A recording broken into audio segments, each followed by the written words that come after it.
झारखंड में लंबे समय से लंबित नगर निकाय चुनाव को लेकर बड़ी तस्वीर साफ हो गई है। राज्य के 48 नगर निकाय क्षेत्रों में चुनाव फरवरी महीने में कराए जाएंगे। मतदान 24 से 27 फरवरी के बीच किसी एक दिन कराया जाएगा, जबकि मतगणना 28 फरवरी या 1 मार्च को होने की संभावना है।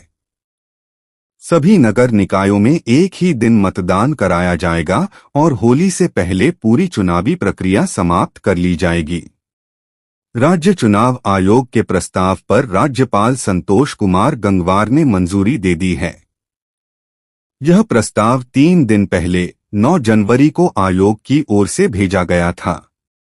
स्वीकृति के बाद इसे मुख्य सचिव के माध्यम से राज्य चुनाव आयोग को भेजा जाएगा, जिसके बाद राज्य चुनाव आयुक्त अलका तिवारी औपचारिक रूप से चुनाव कार्यक्रम की घोषणा करेंगी। राज्य निर्वाचन आयोग 20 जनवरी के बाद किसी भी दिन नगर निकाय चुनाव की अधिसूचना जारी कर सकता है। चुनाव कार्यक्रम के अनुसार नामांकन प्रक्रिया 7 दिनों तक चलेगी। इसके बाद नामांकन पत्रों की जांच होगी और 2 दिन बाद नामांकन वापसी की अंतिम तिथि तय की जाएगी। नामांकन वापसी के बाद प्रत्याशियों को चुनाव चिन्ह आवंटित किए जाएंगे। हाई कोर्ट के सख्त निर्देशों को देखते हुए आयोग पूरी प्रक्रिया को समयबद्ध तरीके से पूरा करने की तैयारी में है। कोर्ट ने राज्य सरकार को 31 मार्च से पहले नगर निकाय चुनाव संपन्न कर उसकी रिपोर्ट सौंपने का निर्देश दिया है। इसी कारण चुनाव आयोग ने फरवरी में मतदान कराकर मार्च की शुरुआत में मतगणना कराने का रोडमैप तैयार किया है। नगर निकाय चुनाव के बाद विभिन्न नगर निगमों में डिप्टी मेयर तथा नगर परिषद और नगर पंचायतों में उपाध्यक्ष का चुनाव कराया जाएगा। इस चुनाव में नवनिर्वाचित वार्ड पार्षद हिस्सा लेंगे।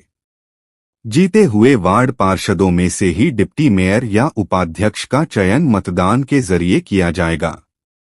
इस तरह फरवरी मार्च में न केवल निकायों के वार्ड प्रतिनिधि चुने जाएंगे, बल्कि स्थानीय शहरी सरकार का पूरा ढांचा भी आकार ले लेगा। लंबे समय से जनप्रतिनिधियों के बिना चल रहे नगर निकायों को इससे स्थायी नेतृत्व मिलेगा। यह नगर निकाय चुनाव कई मायनों में खास है।